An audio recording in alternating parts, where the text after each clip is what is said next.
नमस्ते बच्चों, आज हम 9th क्लास में गद्य खंड का साका पाठ का पहला पाठ महादेवी वर्मा द्वारा लिखित मेरे बचपन के दिन पढ़ेंगे। आज हम महादेवी वर्मा जो कि एक महान लेखिका हिंदी जगत की है, उनके बचपन के दिनों के बारे में हम आज पढ़ेंगे। और आज हम आपको बता दें पहले महादेवी वर्मा का जीवन परिचय। महादेवी वर्मा का जन्म 1907 में उत्तर प्रदेश के फर्रुखाबाद में हुआ था। उनकी शिक्षा दीक्षा प्रयाग में हुई थी। प्रयाग महिला विद्यापीठ में प्राचार्य पद पर आप लंबे समय तक काम करते हुए लड़कियों की शिक्षा के प्रति काफ़ी प्रयत्न आपने किए थे। सन 1987 में आपका देहांत हो गया। महादेवी वर्मा है वो छायावाद की एक प्रमुख कवयित्री थी। निहार, रश्मि, निर्जा, यामा, दीपशिखा आदि आपकी प्रमुख कृतियाँ थी या काव्य संग्रह थे। कविता के साथ साथ उन्होंने सशक्त गद्य रचनाएं भी लिखी थी, जिनमें रेखाचित्र और संस्मरण प्रमुख थे। अतीत के चलचित्र, स्मृति की रेखाएं, पथ के साथी, श्रृंखला की कड़ियाँ इनकी प्रमुख गद्य रचनाएं थी। महादेवी वर्मा को साहित्य अकादमी और ज्ञानपीठ पुरस्कार से भी सम्मानित किया गया है। भारत सरकार ने उन्हें पद्म भूषण अलंकार से भी अलंकृत किया गया है, यानी उनको पद्म भूषण पुरस्कार भी भारत सरकार से मिला हुआ है। महादेवी वर्मा की साहित्य साधना के पीछे एक और आज़ादी आंदोलन की प्रेरणा है, जो दूसरी और भारतीय समाज में स्त्री जीवन की वास्तविक स्थिति का बोध है। हिंदी गद्य साहित्य में संस्मरण और रेखाचित्र को बुलंदियों तक पहुंचाने का श्रेय महादेवी वर्मा को है। उनके संस्मरण और रेखाचित्रों में शोषित, पीड़ित लोगों के प्रति नहीं बल्कि पशु पक्षियों के लिए भी आत्मीयता, अक्षय करुणा प्रकट की गई है। उनकी भाषा शैली सरल और स्पष्ट है। शब्द चयन में जो प्रभाव और चित्रात्मकता है वो भी बड़ी बखूबी से इन्होंने अपने इस संस्करण में निभाया है। बचपन के दिन में महादेवी जी ने अपने बचपन के उन दिनों की स्मृतियों को एक सारा बनाकर लिखा है, जब वे विद्यालय में पढ़ रही थी। इस अंश में लड़कियों के प्रति सामाजिक रवैये, विद्यालय की सहपाठिनों, छात्रावास के जीवन और स्वतंत्रता आंदोलन के प्रसंगों का सजीव चित्रण किया गया है। मेरे बचपन के दिन, अपने बचपन के दिनों को याद करते हुए आगे इन्होंने लिखा है। लेकिन हम बात कर लेते हैं पहले शब्दार्थ की। परम धाम का मतलब होता है स्वर्ग, प्रतिष्ठित का मतलब होता है सम्मानित, नक्काशीदार का मतलब बेल बूटे से युक्त, फूल का मतलब होता है तांबे और रांगे के मेल से बनी हुई जो मिश्र धातु होती है उसको बोलते हैं फूल। निराहार का मतलब बिना कुछ खाए पिए अपना दिन बिताना। पदक का मतलब प्रशंसा सूचक जो पुरस्कार दिया जाता है उसको पदक बोलते हैं। प्रभाती का मतलब होता है बच्चों सवेरे सवेरे जो गीत गाए जाते हैं, भजन गाए जाते हैं, उनको प्रभाती बोलते हैं। लहरिया का मतलब रंग बिरंगी धारियों वाले जो परिधान होते हैं, जैसे चुंदड़ी है ना, लहरिया है, ये सब चीज़ें लहरिया के तहत आती है। वाइस चांसलर का मतलब होता है कुलपति। विश्वविद्यालय पर सबसे बड़ा जो हेड होता है उसको कुलपति कहते हैं, इंग्लिश में उसको वाइस चांसलर कहते हैं। बात करते हैं महादेवी जी की। तो महादेवी जी ने लिखा है कि बचपन की स्मृतियों में एक विचित्र सा आकर्षण होता है। जब इंसान बचपन की कुछ खेल की बातें होती है, बचपन सबसे ज़िंदगी का अहम और यादगार हिस्सा होता है। जब इंसान बड़ा हो जाता है वो अपनी बचपन की यादों में खो करके बचपन में की गई गलतियाँ, बचपन में की गई उद्दंडता, शैतानी हैं, और ऐशो आराम। बचपन में भी बच्चे हैं, बचपन में क्या निष्फिक्र जीवन होता है, उसमें कोई चिंता वाली बात नहीं। जो जो इंसान बड़ा होता है त्यों त्यों वो परेशानी और कठिनाइयों में जूझता जाता है और जिम्मेदारियां उसकी बढ़ जाती है। बचपन में क्या होता है, जिम्मेदारी मुक्त जो जीवन है वो बचपन का होता है। और सभी जीवन जीने के बाद में ये कहते हैं कि सबसे जो आनंदमय जीवन होता है वो होता है बचपन। तो महादेवी वर्मा द्वारा ये लिखित है अपने बचपन के दिन। कभी लगता है जैसे सपने में सब देखा होगा, परिस्थितियाँ बहुत बदल जाती है। अपने परिवार में से कई पीढ़ियों के बाद उत्पन्न हुई मेरे परिवार में प्राय 200 वर्षों तक कोई लड़की पैदा नहीं हुई थी। सुना है इससे पहले लड़कियां को पैदा होते ही परम धाम भेज दिया जाता था।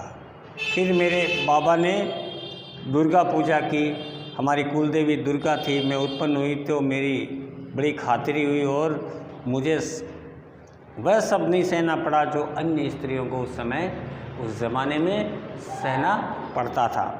परिवार में फ़ारसी और उर्दू जानते थे। पिता ने अंग्रेज़ी पढ़ी थी, हिंदी का कोई वातावरण घर में नहीं था। मेरी माता जबलपुर से आई तब से वो अपने साथ हिंदी लाई।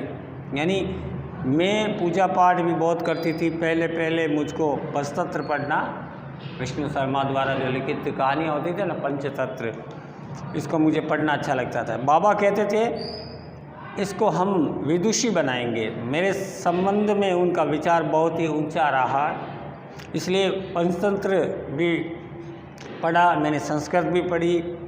ये स्वयं चाहते थे कि मैं उर्दू फारसी सीख लूं, लेकिन ये मेरे वश की बात नहीं थी। मैंने जब एक दिन मौलवी साहब को देखा तो बस दूसरे दिन चारपाई के नीचे जा छिपी। तब पंडित जी आए और संस्कृत पढ़ाने। माँ थोड़ी संस्कृत जानती थी। पिता ने उन्हें विशेष रुचि के साथ गीता पढ़ाई थी। पूजा पाठ के समय मैं भी बैठ जाती थी, संस्कृत सुनती थी। उनके उपरांत उन्होंने मिशन स्कूल में रख दिया मुझको। मिशन स्कूल में वातावरण बच्चों दूसरा था, प्रार्थना दूसरी थी। मेरा मन नहीं लगा, वहाँ जाना बंद कर दिया। जाने में रोने धोने लगी। तब उन्होंने मुझे क्रास्थवेट गर्ल्स कॉलेज भेजा था, जहाँ मैं 5वें दर्जे में भर्ती हुई थी। यहाँ का वातावरण बहुत अच्छा था। उस समय हिंदू लड़कियाँ भी थी, ईसाई लड़कियाँ भी थी। हम लोगों का एक ऐसा मेस था, इस मेस में प्याज तक नहीं बनता था। वहाँ छात्रावास के हर कमरे में हम 4 छात्राएँ रहती थी। उनमें पहली भी साथिन जो मिली थी वो थी सुभद्रा कुमारी चौहान। आपने सुभद्रा कुमारी चौहान एक लेखिका थी और उसके बारे में आपने पढ़ा था ना। उसका जो सुप्रसिद्ध जो पाठ था वो ये था, मैं बच्चों आपने शायद पढ़ा होगा कि बुंदेले हर बोलों के मुँह हमने सुनी कहानी थी, खूब लड़ी मर्दानी बतो झांसी वाली रानी थी। ये कविता इन्होंने लिखी है। 7वें दर्जे में वो 2 साल सीनियर थी। वो 7वीं में पढ़ती थी और मैं 5वीं में पढ़ती थी।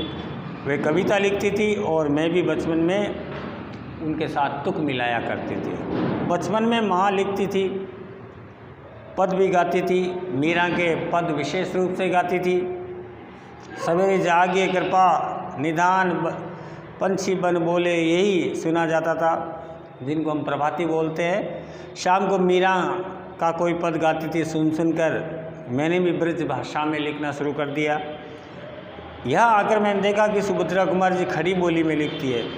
मैं भी वैसा ही लिखने लगी, लेकिन सुभद्रा जी बड़ी थी, प्रतिष्ठित हो चुकी थी। उनसे छिपा कर मैं लिखती थी। एक दिन उन्होंने कहा, महादेवी तुम कविता लिखती हो? मैंने डर के मारे कहा नहीं। अंत में उन्होंने मेरी डेस्क की जो किताबें हैं उनकी तलाशी ली और बहुत सी कविताएं उसमें से निकल गई। तब मैं उनके सामने जैसे किसी अपराधी की भांति खड़ी थी। मैंने अपने आप को उनके सामने डर महसूस किया।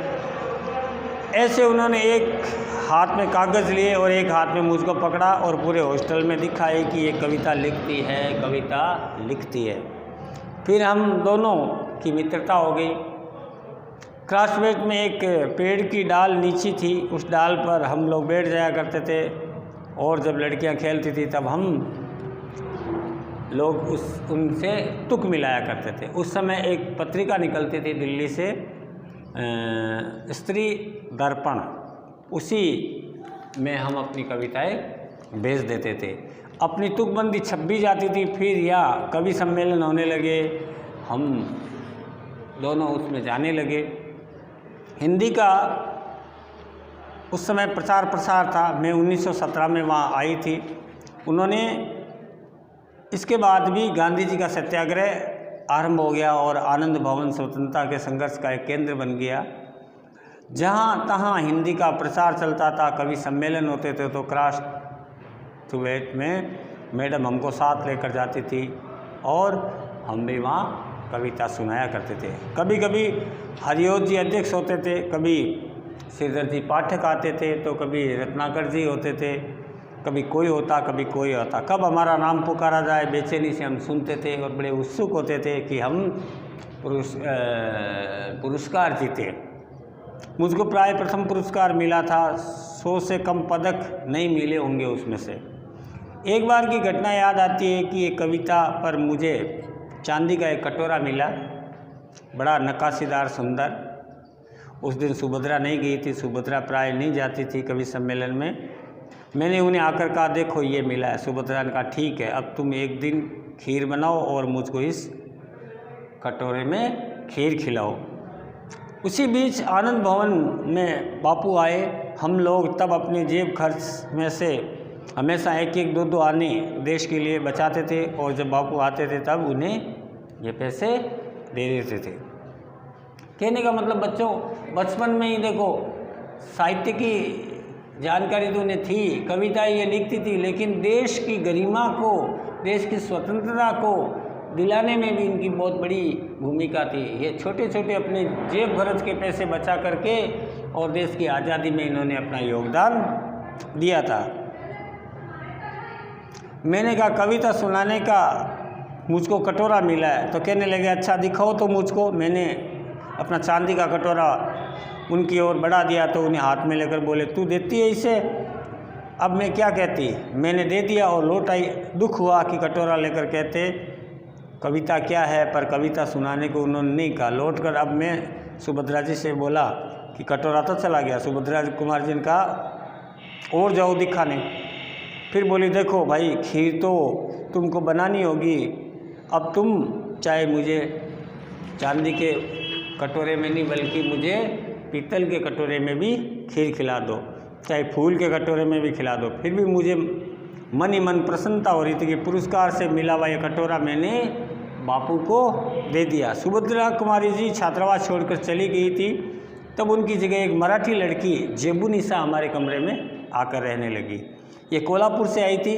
जेबुन मेरा बहुत सा काम कर देती थी, ये मेरी डेस्क साफ करती थी, किताबें ठीक से रख देती थी और मुझे कविता के लिए कुछ और अवकाश मिल जाता था। जेबुन वैसे मराठी शब्दों से मिलती जुलती हिंदी बोलती थी, तो मैं भी उससे कुछ कुछ मराठी सीखने लगी। वहाँ एक उस्तानी जी थी, जीनत बेगम। जेबुन इकड़े तिकड़े या लोकर लोकर जैसे मराठी शब्दों को मिलाकर कुछ कहती थी। उस्तानी जी के टोके बिना न रहा जाता था। वहाँ देसी कोवा मराठी बोली जुबन कहती थी, नहीं उस्तानी जी ये मराठी कोवा मराठी बोलता है। जेबुन मराठी महिलाओं की तरह किनारीदार साड़ी और वैशाही ब्लाउज पहनती थी, कहती थी मैं मराठी हूँ तो मराठी बोलेंगे। तो बच्चों आज का ये एक पार्ट यही समाप्त होता है। हम इसके कुछ 2 प्रश्न आपको दे देते हैं, आप इसको लिखेंगे।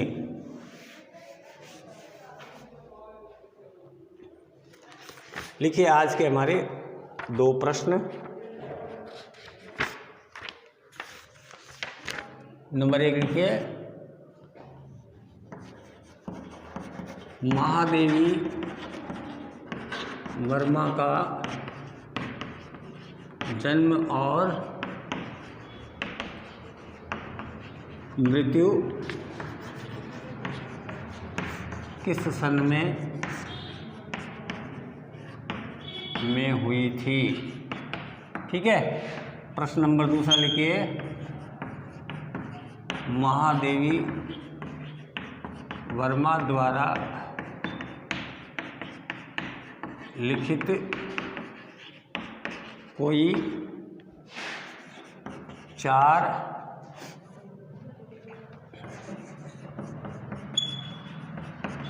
कृतियों के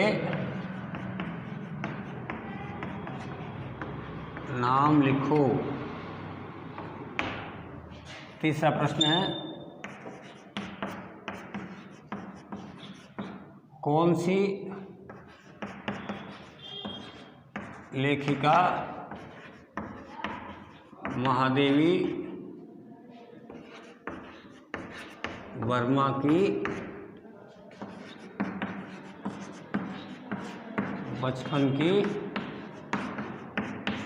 मित्र थी। नाम लिखो।